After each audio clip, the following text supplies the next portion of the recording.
Trouver le juste équilibre, exécuter le bon geste, savoir utiliser les bons ingrédients ou les bons matériaux, tout un savoir-faire patiemment appris, c'est le travail de l'artisan. Ce 16e numéro d'Économie s'intéresse à l'artisanat. Des métiers manuels, des statuts, un apprentissage et des savoir-faire dans différents secteurs de l'économie.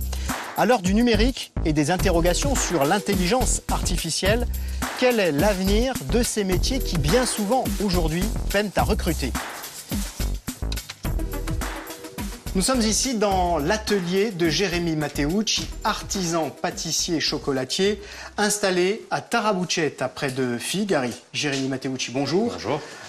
Tout d'abord, pour vous, qu'est-ce que c'est un artisan ? Alors l'artisan, pour moi, est quelqu'un qui va transformer certains produits, faire plaisir à ses clients également en fonction du domaine choisi. Et c'est surtout un savoir-faire manuel qui, pour moi, à l'heure actuelle, est très important et se perd de plus en plus dans le temps. Alors vous, c'est pâtissier, chocolatier. Tout à fait. Comment avez-vous débuté ? Comment avez-vous eu l'idée de vous lancer dans ce métier ? Alors moi, c'est un métier qui me tient à cœur depuis que je suis tout petit, on va dire 12-14 ans.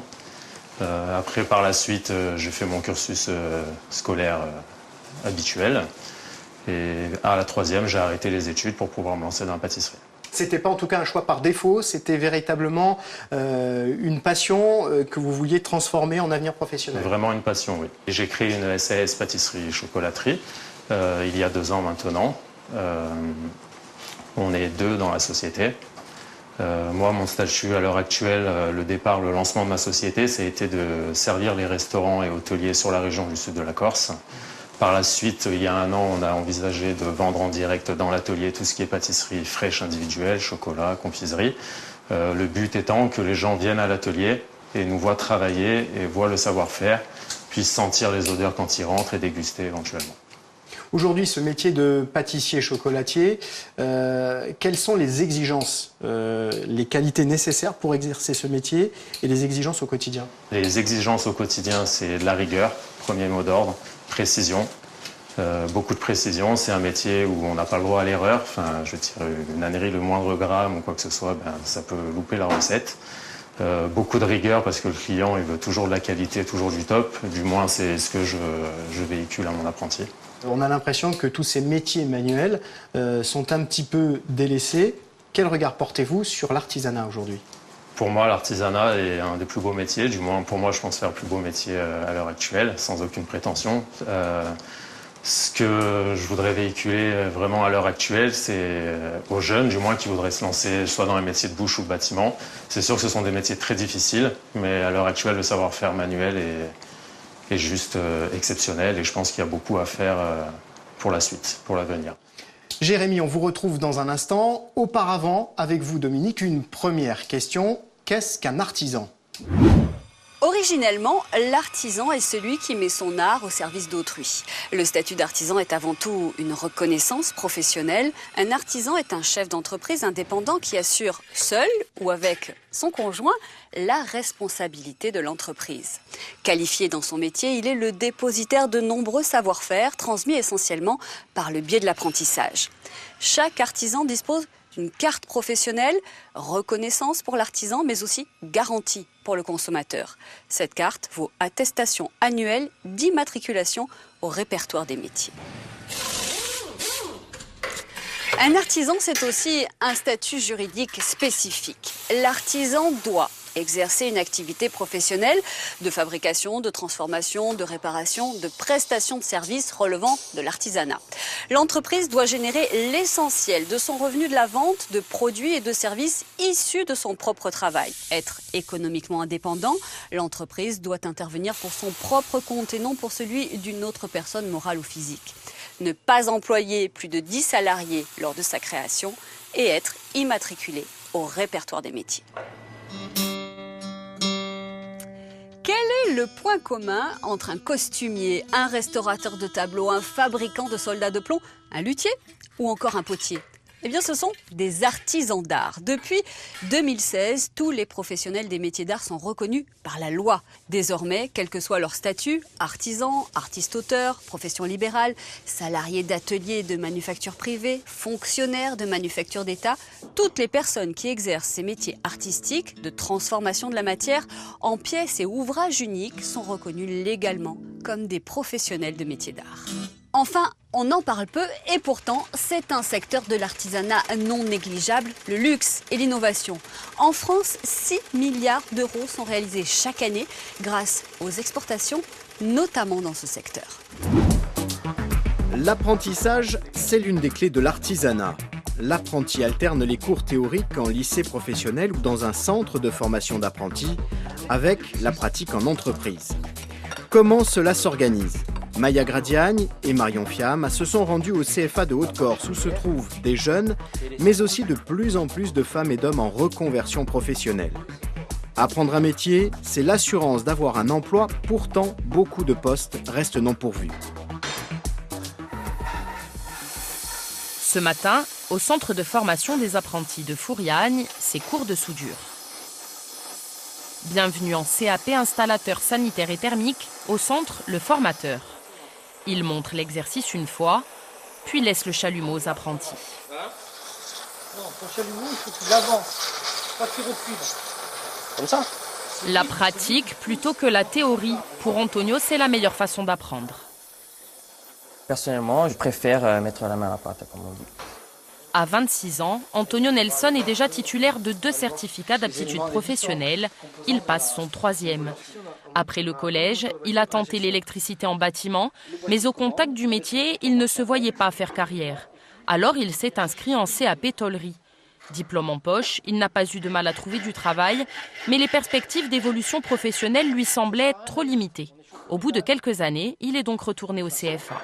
Il a validé son CAP sanitaire l'année dernière et passe désormais le CAP complémentaire en thermique. Pourquoi retour au CFA ? Parce que ça s'est toujours très bien passé et ouais, j'ai eu de bons professeurs qui m'ont toujours bien appris les choses, à l'écoute. Et ouais, j'ai voulu continuer sur cette lancée-là, qui m'a plutôt réussi jusqu'à maintenant.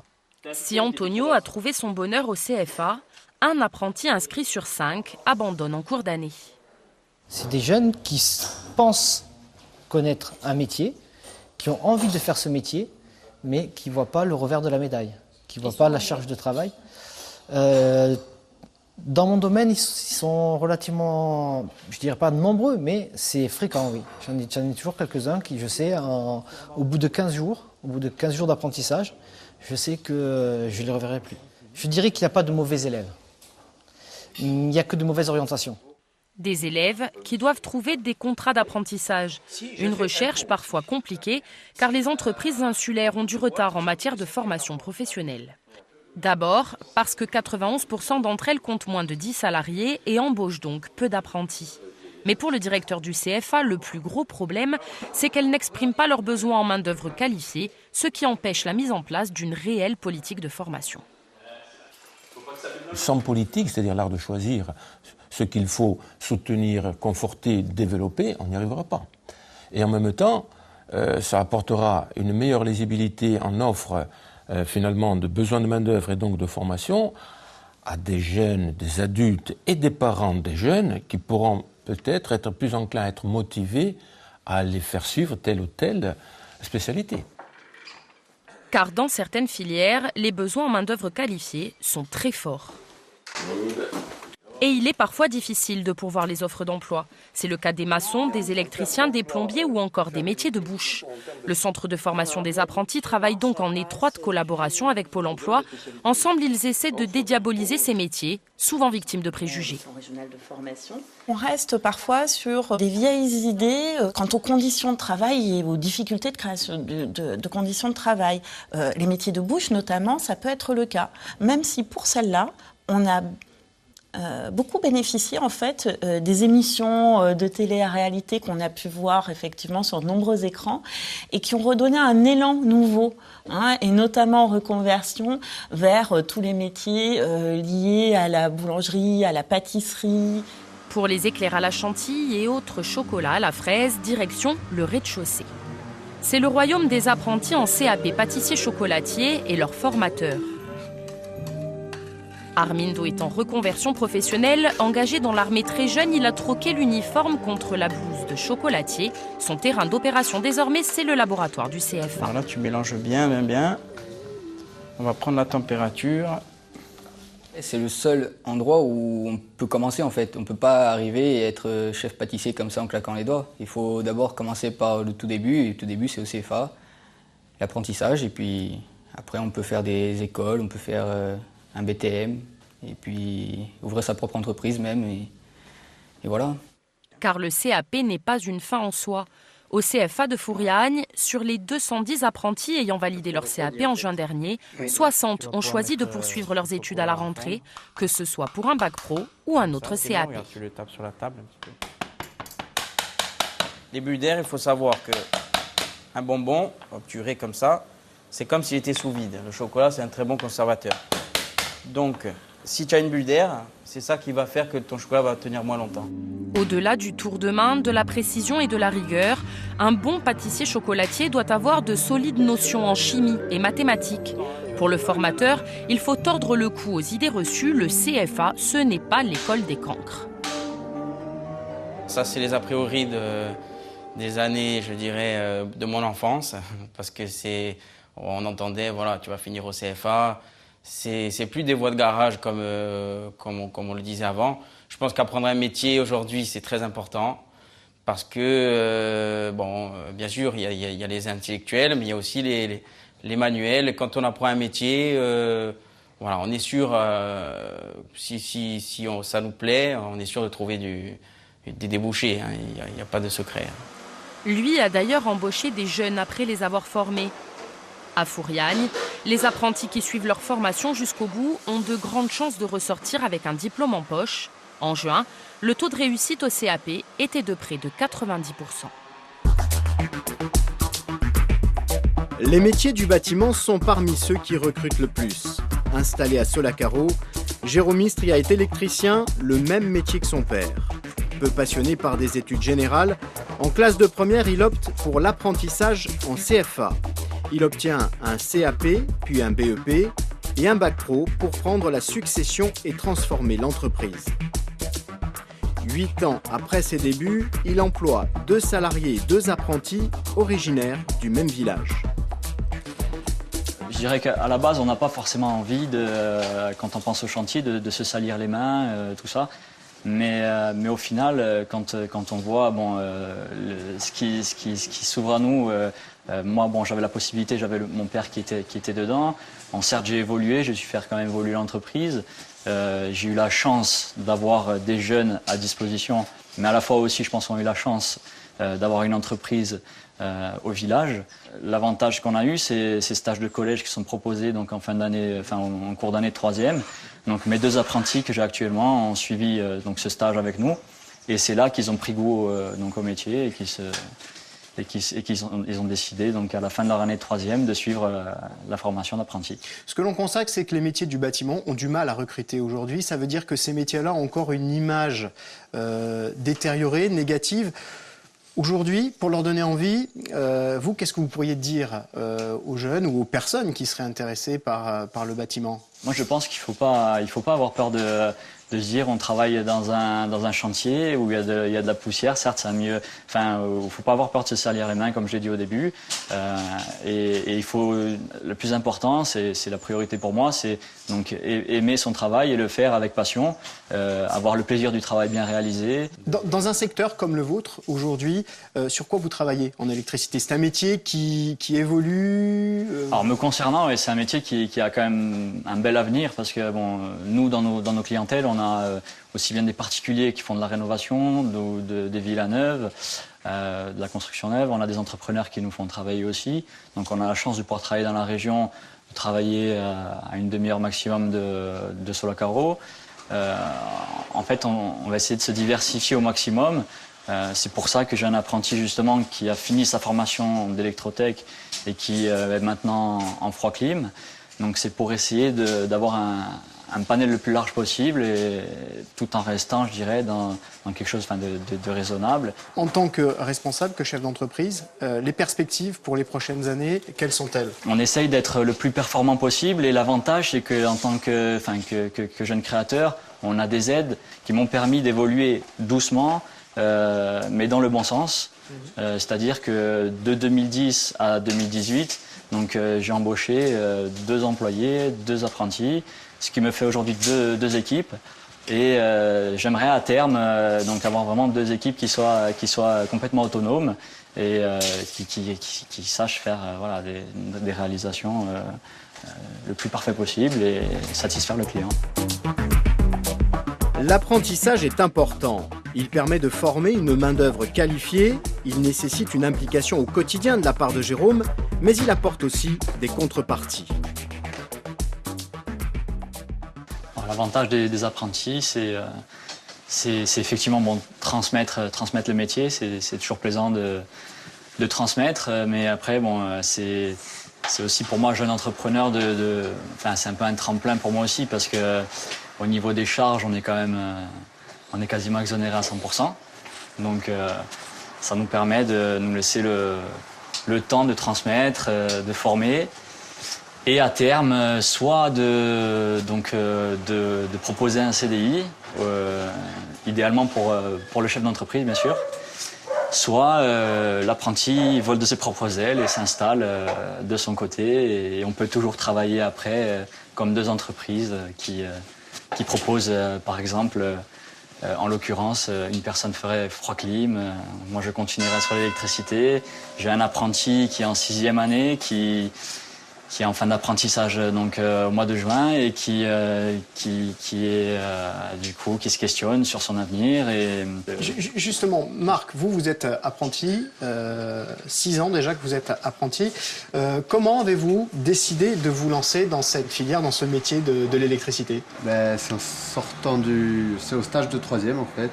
J'avais fait un stage avec Jérôme et de suite après la 3e, j'ai voulu faire ça. Parce que ça avait plu pendant le stage. Vous avez le sentiment que c'est un choix par défaut ou... Non, parce que j'aime ça, parce que j'avais essayé, ça me plaisait, et du coup j'ai voulu continuer dans ça.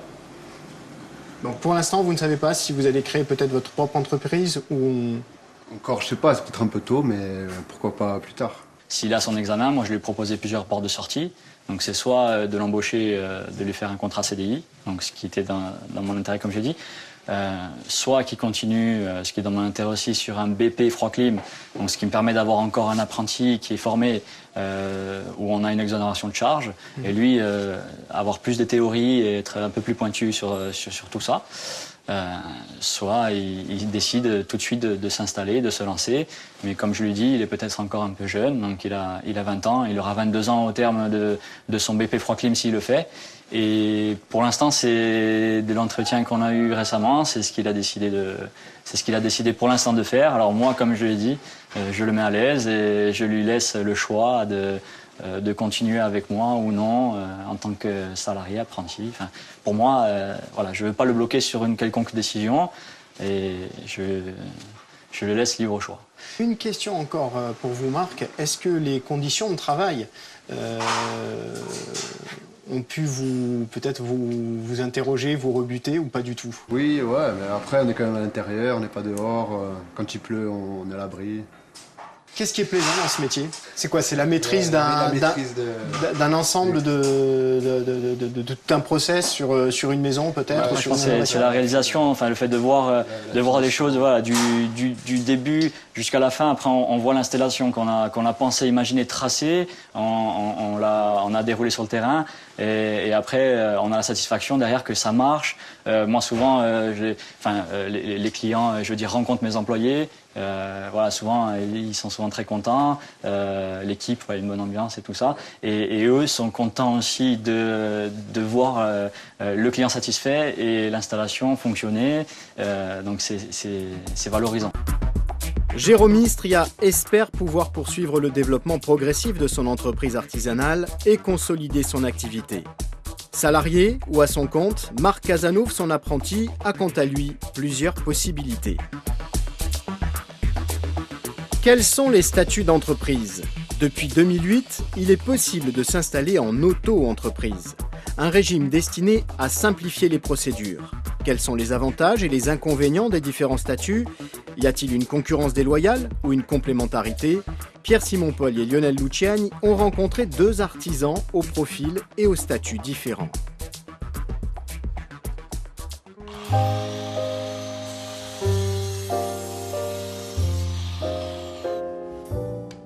Je travaille divers bois par rapport à la formation que j'ai faite en tant que menuisier d'agencement. Dans son atelier sur Ajaccio, Stéphanie Léger travaille le bois. Mobilier, objet de décoration, elle fabrique et vend elle-même sa production. Quasiment que des commandes, voilà. Par bouche à oreille, via Facebook.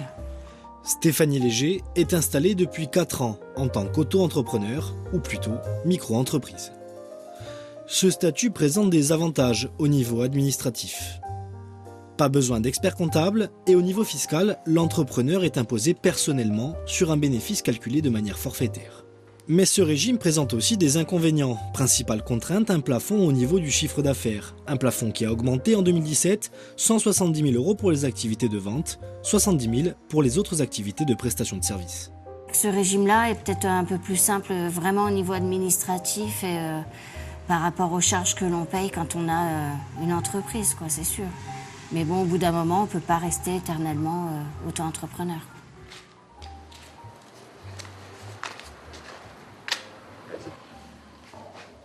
Pierre-François Say, qui lui a sauté le pas il y a 2 ans. Après 8 ans passés en micro-entreprise, il a choisi de s'installer en SAS, Société à Action Simplifiée. Son entreprise est donc passée de 1 à 3 salariés. Et avec une croissance de plus 108% sur le dernier exercice, il ne rentrait de toute façon plus dans les clous du statut de la micro-entreprise. On touche du bois. Depuis le changement de régime, sa société se porte pour le mieux. Ça nous a permis de toucher une autre clientèle un peu plus importante au niveau des entrepreneurs, au niveau même du service, que ce soit en prestation ou en fabrication. Ce qui nous permet en fait, le fait qu'on soit en société, on peut racheter... Quand on achète notre matière première, du coup, on a une réfraction d'effet là-dessus, ce qui nous permet d'être un peu plus allégé au niveau des charges. Mais le statut de la SAS présente tout de même des inconvénients. L'obligation d'avoir recours à un expert comptable et une lourdeur administrative. Le rose, tu sais, un peu épais. Dans la société, c'est son épouse Jennifer qui s'occupe des papiers. En fait, c'est tout ce qu'on ne voit pas. C'est tout ce qu'on ne voit pas, c'est éventuellement les relances clients, c'est les fournisseurs à régler, c'est tout ce qui est saisie comptable, c'est beaucoup de rangement, d'organisation. Donc c'est un bon gros mi-temps, voilà. Et c'est indispensable parce que sinon... Oui, du moment où on est en société, surtout, c'est indispensable. Et puis lui, ça lui permet d'avoir tout son temps vraiment pour créer, pour fabriquer, de ne plus penser justement à tout ça. SAS, SARL, micro-entreprise, il existe une multitude de régimes différents. Depuis des années, beaucoup d'artisans parlent de concurrence déloyale des auto-entrepreneurs. Pour Pierre-François, il y a de la place pour tout le monde. Au contraire, parfois même on les sollicite. Du coup, pour la sous-traitance, ça dépanne du coup. Au niveau de la prestation de service uniquement.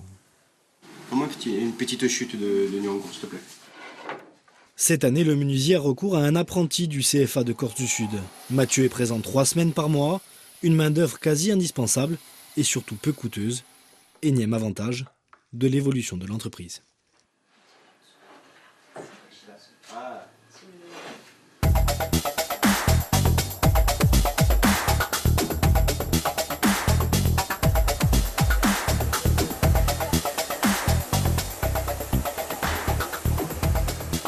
Vous avez sans doute déjà entendu cette formule lancée d'ailleurs par les chambres des métiers, l'artisanat, première entreprise de France.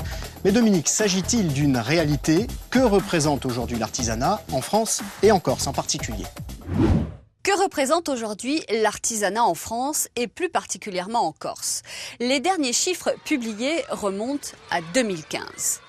Au 1er janvier, l'artisanat français comptait environ 1,3 million d'entreprises, soit une augmentation de 8,4% en un an. Toujours en 2015, 155 300 entreprises artisanales ont été créées, dont près de 60 000 avec le statut de micro-entrepreneur. Enfin, plus de la moitié des entreprises artisanales sont des entreprises individuelles. Parmi celles-ci, 26% sont dirigées par des femmes. Voilà pour le cadre national. Zoomons sur la Corse à présent. L'île compte parmi les régions où le poids de l'emploi artisanal est élevé. Il représente plus de 25%, soit une entreprise sur 4. 13 631 entreprises sont inscrites au répertoire des métiers dans l'île. Un tiers sont des entreprises de BTP, un tiers des entreprises de services et le troisième tiers se partage entre l'alimentation, l'industrie et le commerce. 30% environ sont des entreprises de services, 4 401 sont des auto-entrepreneurs et 3 979 sont des artisans non salariés. Enfin, 5 251 sont des artisans organisés en société. Jetons un coup d'œil sur les immatriculations. Toujours en 2015, on enregistre 1371 créations d'entreprises artisanales pour 1041 radiations. Les radiations d'artisans regardées sont plus élevées que le nombre d'immatriculations. Pour les sociétés, les radiations restent inférieures aux créations. Enfin, du côté des auto-entrepreneurs, les radiations représentent un peu moins de la moitié des inscriptions. L'apprentissage est un moyen d'insertion rapide sur le marché du travail. Pourtant, dans de nombreux secteurs, les entreprises manquent de main-d'œuvre. C'est l'une des difficultés majeures de l'artisanat aujourd'hui. Certains sont sans doute découragés par une activité souvent très chronophage et pas toujours consacrée au cœur de métier. Caroline Ferrer et Lionel Luciani ont rencontré des chefs d'entreprise totalement investis. Fred Mazia est le patron de ce garage automobile. Il affiche une bonne humeur communicative. Pourtant, vous allez le voir, artisanat rime parfois avec combat. Et c'est invariablement par une séance de ménage qu'ici la journée commence. Quand on est artisan, qu'on a une petite entreprise, c'est que tout ce qui est le nettoyage, nettoyer les véhicules qui sont à l'exposition, les toilettes clients, tout ça, c'est nous qui le faisons. C'est pour ça que j'arrive tôt le matin, j'arrive à 6h30 et je ne pars pas avant 19h, 20h.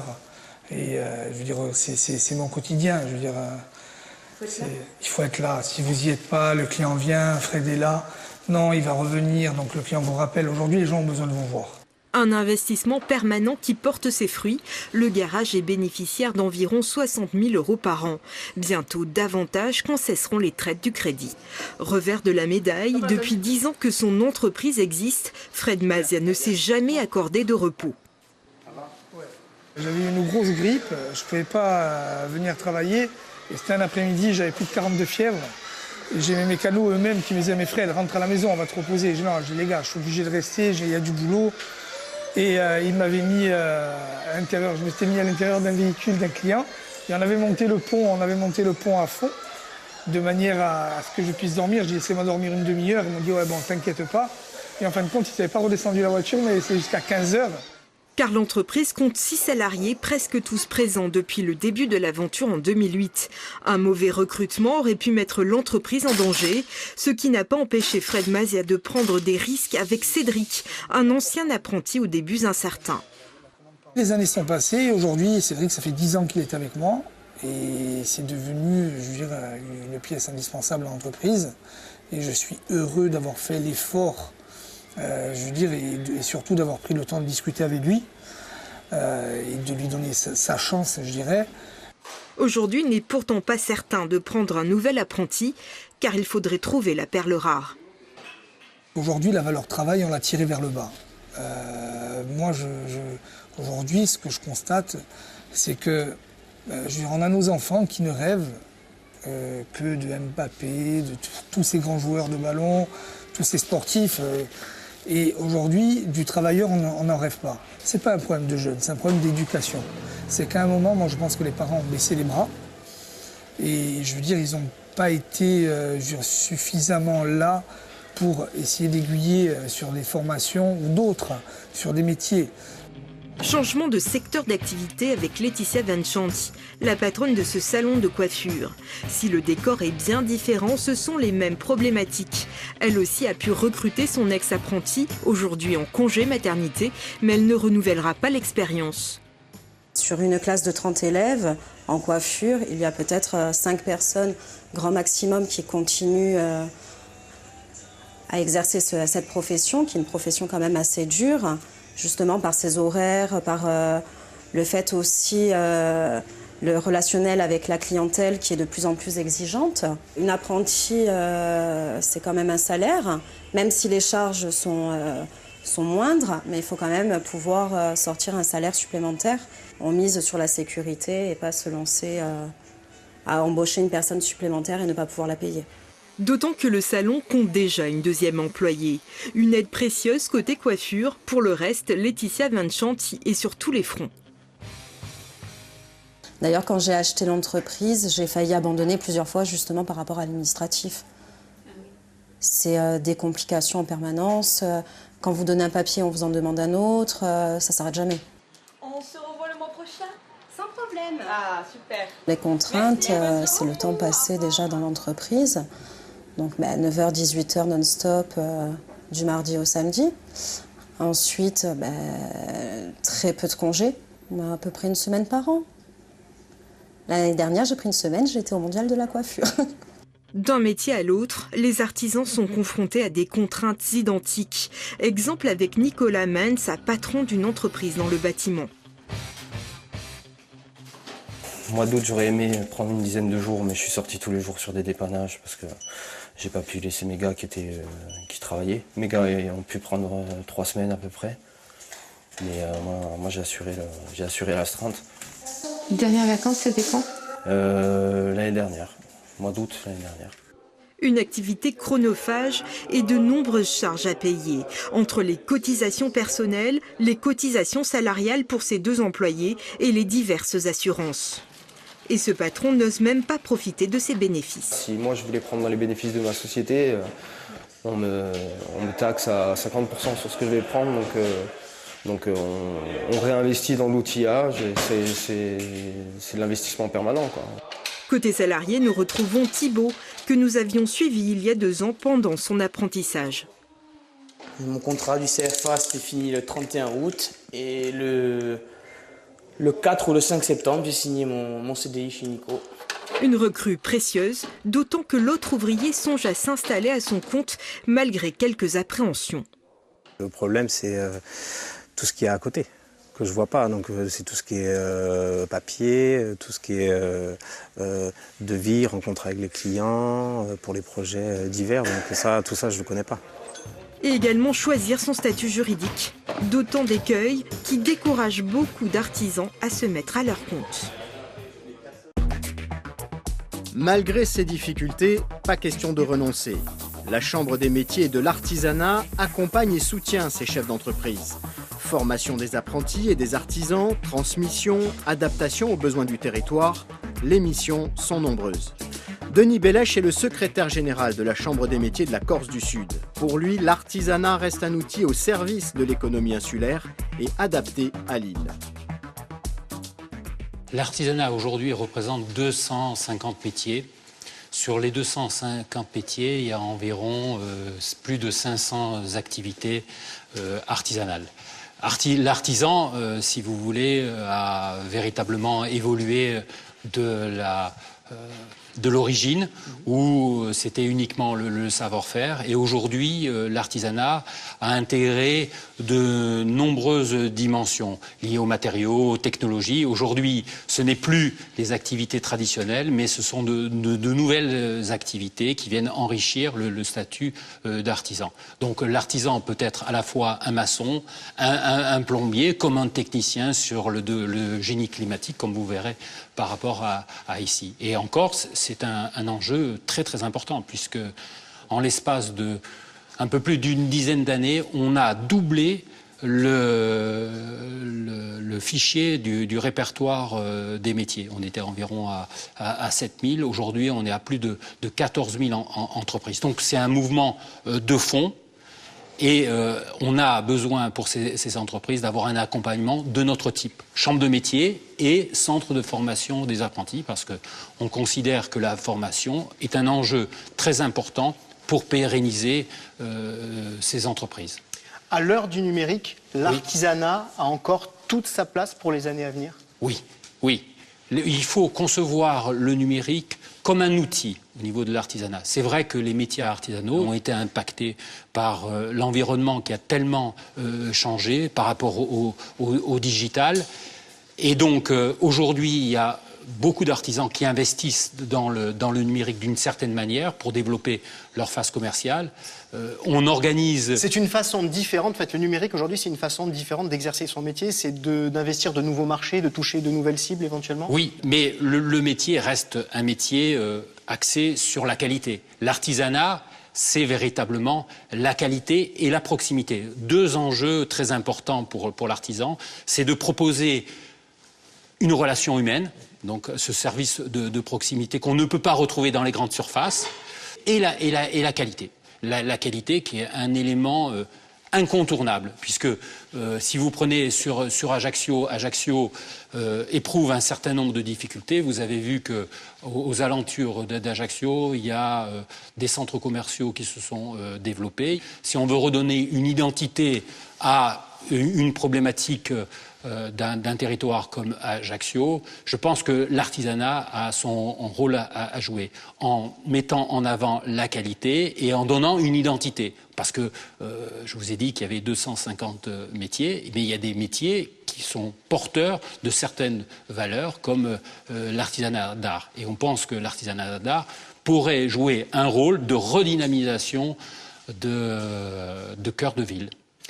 Vous en parlez avec enthousiasme, vous dites qu'il y a énormément de métiers et pourtant, ce que l'on a vu durant cette émission, c'est qu'il est difficile aujourd'hui de trouver des offres de métiers et d'emplois preneurs. Il y a une pénurie de manœuvres, il y a des entreprises qui n'arrivent pas à trouver et on a un portefeuille de demandeurs d'emploi qui est conséquent. Et je pense que par rapport aux métiers artisanaux, il y a un certain nombre de problèmes liés à l'orientation. L'orientation ne met pas en avant ce que vous disiez sur l'artisanat, des métiers qui ont tellement évolué. La pénibilité, c'était à une certaine époque. Aujourd'hui, les matériaux ont évolué. Donc, un problème d'orientation, qui est un problème crucial, et bien sûr, de dévalorisation des métiers manuels. Quels sont aujourd'hui les moyens dont vous pouvez disposer ou qu'il faudrait peut-être mettre en place pour revaloriser ces métiers ? Il y a différentes actions qu'on pourrait mener, mais je vous en citerai une, comme les Olympiades qu'on a organisées très récemment. Et ces Olympiades ont été véritablement un succès. Ils ont démontré aux parents que l'artisanat, ce n'était pas une voie de garage et que le métier, ce n'était pas uniquement un métier traditionnel, mais un métier d'avenir avec la maîtrise de technologies totalement modernes sur l'électronique et tout. Ce qui est important, c'est qu'on va répondre aux besoins du territoire. Parce que là aussi, on essaye de développer des opérations pour adapter nos outils de formation aux besoins des entreprises et aux besoins du territoire. Justement, aujourd'hui, la Corse a besoin de quoi? De quel type de métier? Je suis aujourd'hui à la recherche peut-être d'une formation, d'un avenir professionnel. Quel secteur m'ouvre les bras? Aujourd'hui, on s'aperçoit que tous les secteurs de l'apprentissage sont en tension. Que ce soit les bouchers, les boulangers, les coiffeurs, les entreprises artisanales, elles n'arrivent pas à trouver d'emploi. Donc il y a des potentialités très importantes pour les jeunes qui veulent avoir un métier, pas une voie de garage, avoir un métier. Et là-dessus, ils peuvent commencer comme apprentis, être salariés, et derrière ça, créer leur entreprise. On a tout le parcours. Et un élément que je voudrais aussi aborder, c'est vrai que, peut-être vous l'avez évoqué, il y a le dispositif de la micro-entreprise. Aujourd'hui, 80% des entreprises sont en micro-entreprise qui s'inscrivent au répertoire des métiers. C'est souvent conçu comme un tremplin pour passer, mais aujourd'hui, la plupart des entreprises qui s'inscrivent demeurent en micro-entreprise. Et je pense qu'il faut aussi travailler, nous, de les accompagner à mieux travailler ensemble. Et quand je vois ces espaces de coworking qui se développent, où les gens échangent et travaillent ensemble, peut-être c'est une réponse par rapport aussi au territoire qui est 330 000 habitants, avec des problématiques de saisonnalité, des problématiques de marché éclatés. Donc c'est aussi, nous, en tant que Chambre de métier, de repenser notre modèle pour adapter notre accompagnement, notre offre de service. Il y a un aspect qu'on n'a pas abordé et qui vient aussi bien démontrer l'importance que peut avoir l'artisanat dans le cadre d'un avenir professionnel, c'est celui de la transmission d'entreprise. Absolument, absolument. Lorsqu'on regarde les chiffres, on s'aperçoit que plus de 25%, je dirais maintenant aujourd'hui, 30% de la population artisanale a plus de 55 ans. Donc on peut imaginer en l'espace de 10 ans, il y aura plus de 2000 entreprises qui vont être cédées. Aujourd'hui, lorsque on reprend une entreprise, on a plus de chances de passer le cap des 3 années. Donc c'est un enjeu très important et là-dessus, on a un rôle à jouer pour sensibiliser, accompagner et surtout anticiper. Le maître mot, c'est l'anticipation dans le domaine de la transmission d'entreprise. Des métiers parfois oubliés ou que l'on redécouvre, ce sont ceux de l'artisanat d'art. Ces femmes et ces hommes ont des savoir-faire parfois très anciens, adaptés aussi à des créations contemporaines. Ils pourraient contribuer à dynamiser les centres-villes ou les villages. Il y a aussi des métiers en voie de disparition. Caroline Ferrer, Lionel Lucienne et Thierry Guespin ont rencontré certains de ces artisans passionnés en quête de transmission. C'est dans son atelier ajaccien hors du temps que Bruno Razet redonne une seconde vie aux meubles anciens. Il est ébéniste d'art. Lit de famille, vieille armoire de la grand-mère ou encore cette tablette de jeu, on lui confie surtout des pièces qui ont une valeur affective. Il les restaure à l'ancienne, comme ici avec la technique du vernissage au tampon.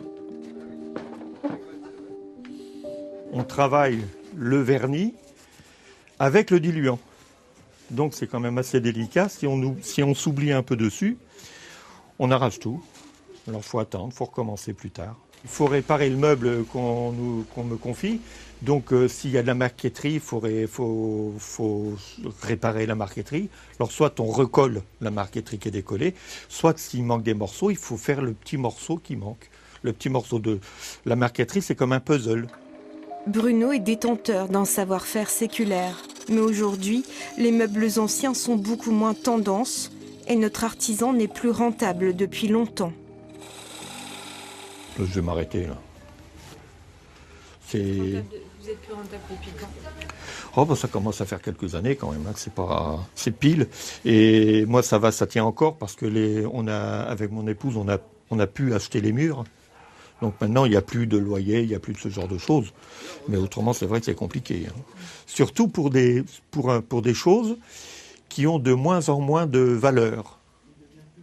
Les prix des anciens meubles, ça a descendu entre le tiers et la moitié par rapport à il y a 10, 15, 20 ans. Pour l'instant, Bruno continue à perpétuer la tradition de son vieux maître, juste pour l'amour du métier. Salut Bernard, comment vas-tu ? Lui aussi est passionné par sa profession. Christian Tcharaola est facteur de piano, mais aussi technicien, accordeur et réparateur. Donc on a la fréquence.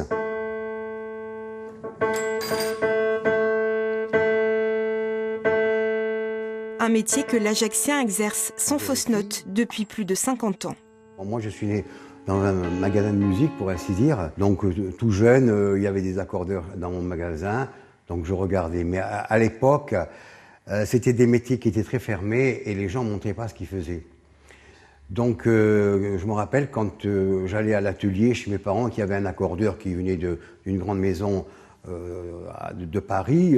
Quand j'arrivais, j'allais à l'atelier voir ce qu'il faisait, il s'arrêtait de travailler. Il faut 20 ans d'expérience pour être un technicien. 20 ans, c'est très long aussi. Hein. C'est très long et puis il faut en faire tous les jours. Une école de patience pour se former l'oreille. Et pour en arriver à un tel niveau d'expertise, Christian Tcharaola a autrefois travaillé dans les usines en Allemagne et au Japon. Ce savoir-faire, pourtant, il l'exerce de moins en moins souvent. En cause, les pianos acoustiques qui ont été détrônés par les pianos électroniques beaucoup moins onéreux. Alors un piano comme ça coûte environ 30 000 €. Un piano droit coûte 3 500 € environ. Et ça coûte 3 200 €. On vendait beaucoup plus de pianos avant, le piano acoustique qu'électronique. Ça n'existait pas. mais on trouvait, les gens achetaient des pianos d'occasion, c'est-à-dire qu'on avait un atelier qui fonctionnait, on rachetait des pianos, et on les réparait, on les revendait. Maintenant, c'est fini, ça. Personne ne reprendra le flambeau, qu'importe. Les 2 filles de Christian Tjaraol ont choisi une autre vie, notamment Isabelle, devenue célèbre danseuse étoile. Alors quoi? L'artisanat d'art serait une voie sans issue? Pas tout le temps. Direction la Balagne, à Speloncato. Eva Paul y est restauratrice de tableaux. Son activité est florissante. Elle a 4 salariés. Plusieurs toiles lui sont actuellement confiées. La restauration de l'une d'entre elles a permis de révéler sa date de confection, 1838. C'est ça le plaisir pour les restaurateurs, c'est trouver une date ou un nom ou un auteur. Donc c'était une jolie découverte. Eva Paul y est diplômée des Beaux-Arts de Paris. Elle a obtenu le label du patrimoine vivant, un gage de qualité. Elle peut d'ailleurs travailler sur des œuvres classées. Je pensais que, parce que, tu vois là, il y a des moments que tu te fais comme ça, peut-être. Ouais. Je ne sais pas si... Si ça change la texture, c'est possible. Ouais. En tout, il n'y a que 4 restaurateurs en Corse. La plupart des prestations assurées par Eva concernent les églises de l'île. Je voulais dire, parce que je suis polonaise et que notre patrimoine était quand même ravagé par les guerres, tu as un patrimoine très important, par exemple du XVIIe, XVIIIe siècle. Je pense qu'il n'y a pas une église en Castaniche qui n'a pas des objets de XVIIe. Il y a encore, peut-être même plus anciens. Du travail, Eva n'en manque pas. Et si son entreprise est bénéficiaire, c'est aussi parce qu'en coulisses, son fils Nicolas se charge de répondre aux appels d'offres. Pour moi, c'est important que j'évolue dans mon métier, mais franchement, évoluer dans les papiers, j'aimerais que ça passe un peu en seconde place. Des fois, on rate le marché, donc c'est 3 semaines perdues, mais d'une manière générale, on est obligé de répondre pour avoir du boulot. Donc c'est une obligation et on répond sur tous les marchés qui sortent pour de la restauration d'objets d'art sur la Corse, on y répond.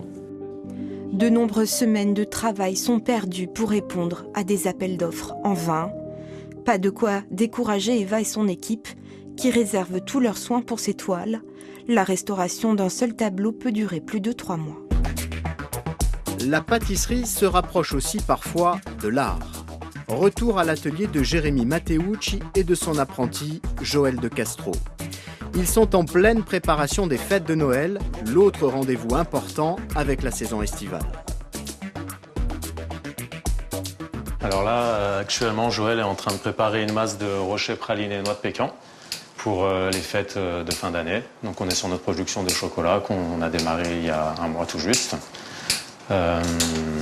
Là, il est en train de les bouler, elles vont cristalliser pendant 48 heures et après on va pouvoir passer à l'enrobage dans une couverture avec des noix de pécan caramélisées au beurre de micelle. Noël, c'est une période importante pour un pâtissier chocolatier? Très importante, oui, c'est pour nous un des plus gros mois de l'année. On a une très grosse production de chocolat à notre échelle. On est également présent sur certains marchés de Noël sur le sud de la Corse et du côté de Sartène, également pour cette année. Après la production de chocolat, on va attaquer tout ce qui est bûches et petits fours pour les fêtes. Quel avenir voyez-vous pour l'artisanat dans les prochaines années et en particulier dans votre secteur? Pour moi, c'est un secteur qui va prendre énormément d'ampleur dans les années à venir. Métier de bouche, très important je pense, parce qu'on a un gros phénomène de mode sur tout ce qui est pâtisserie au niveau télévision. L'artisanat en lui-même, il y a tout à faire, tout à continuer je pense à l'heure actuelle. L'apprentissage, on l'a vu, est quelque chose d'important pour vous. Joël de Castro, bonjour. Bonjour. Qu'est-ce que vous êtes en train de faire là? Alors là, je fais des rochers pralinés qu'on va enrober de couverture lactée et ensuite de noix de pécan caramélisées à la fleur de sel. Alors, pâtissier, chocolatier, ça a été un choix depuis longtemps ou c'est venu par défaut? Depuis longtemps, depuis que je suis petit en fait. Que ce soit faire des gâteaux à la maison avec les parents ou quoi, j'ai toujours aimé, du coup, ça m'a toujours plu en fait. En regardant la télé, etc. C'est un truc qui m'a toujours plu. Alors, quelle formation avez-vous suivi derrière? Quelle voie avez-vous suivi pour vous lancer dans ce métier? Alors au début, en sortant de la 3e, j'ai fait un bac pro frigoriste, c'est rien à voir. Et j'ai travaillé 2 ans dans la climatisation. Du coup, au final, ça m'a pas plu et je suis venu à ce que j'ai toujours voulu faire, quoi, la pâtisserie. Je pars à Ajaccio 1 fois par mois, pendant 2-3 jours. Et c'est là-bas que je fais 2 jours de pratique et 1 jour de théorie. Et après, je reviens ici. Alors au début, je faisais pas grand-chose, c'est normal, il faut bien apprendre, mais maintenant, je suis autonome, j'arrive à être un petit peu autonome. Quel est votre projet professionnel après cet apprentissage? Pour combien de temps encore êtes-vous en apprentissage et que souhaitez-vous faire derrière? Alors, je suis en apprentissage pour encore 1 an. Et ce que je veux faire après, je ne sais pas trop encore. Je suis encore en train de réfléchir, mais j'ai pas vraiment de projet concret, quoi, pour l'instant. Si ce n'est que partir sur le continent peut-être, mais c'est pas sûr. Que vous apporte l'exercice au quotidien de ce métier de pâtissier? On dit beaucoup, on évoque souvent des contraintes horaires. Est-ce que c'est important pour vous ou pas? Il faut être quand même sérieux, quoi. Faut être motivé de se lever tous les matins à 2-3 heures du matin. Mais bon, c'est comme tous les métiers, on s'y fait, quoi. Et c'est avant tout du plaisir plutôt que... Il n'y a pas vraiment trop de contraintes si ce n'est que ça, quoi.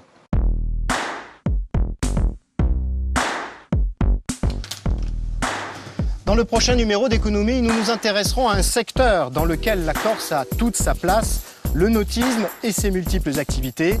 Nous serons pour l'occasion au Salon nautique de Paris. Rendez-vous dans 1 mois.